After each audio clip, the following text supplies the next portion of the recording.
بھارتی ریاست راجستھان کا ضلع چتور گڑھ کی میواڑ یونیورسٹی میں زیر تعلیم کشمیری طلبہ ہندوتوا طلبہ نے بےایمانہ تشدد کو نشانہ بنایا، جس کا نتیجہ میں 4 طلبہ زخمی ہو گئے ہیں۔ ہندوتوا غنڈا نے کشمیری طالبات نہ بھی نہیں بخشو، ان کے نال بھی بدسلوکی کی گئی ہے۔ کشمیری طلبہ نے سری نگر میں قائم ایک خبر رساں ادارہ نہ فون پر دسی ہے کہ ان کو ڈگری پروگرام اگلا 4 مہینہ میں مکمل ہونے والا ہے، تاہم انہوں نے معلوم ہوا ہے کہ میواڑ یونیورسٹی نہ انڈین نرسنگ کونسل اور راجستھان نرسنگ کونسل تو منظوری حاصل نہیں ہے، لہٰذا وہ ڈگری کی اہلیت کا حوالہ نال متفقہ رہے ہیں۔ طلبہ کو کہنا تھا کہ انہوں نے اپنا تحفظات یونیورسٹی انتظامیہ تک پہنچان واسطے ایک پرامن احتجاج کیو، جس دوران ریاست بہار کا طلبہ کا ایک گروپ جس نے ہندوتوا تنظیم بجرنگ دل کا خونڈا کی حمایت حاصل تھی نے ان پر حملہ کیو اور 4 کشمیری طلبہ زخمی کر دیتا ہے۔ طلبہ کو کہنا ہے کہ خونڈا نے کشمیری طالبات کے نال بھی بدسلوکی کی ہے۔ کشمیری طلبہ کو کہنا ہے کہ واقعہ تو بعد وہ خود نہ سخت غیر محفوظ تصور کر رہے ہیں، جبکہ پولیس نے بھی تشدد میں ملوث طلبہ کے خلاف کسی خاص رد عمل کو اظہار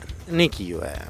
ناظرین، ہم پہ حملہ ہو گیا، جو یہاں پہ نان کشمیری اسٹوڈنٹس ہیں انہوں نے کشمیری اسٹوڈنٹس پہ حملہ کیا، تو اب ہمیں گیٹ بند کر رہے تھے، تار شار لگا رہے تھے یہاں پہ۔ ابھی حالات بہت زیادہ خراب ہے۔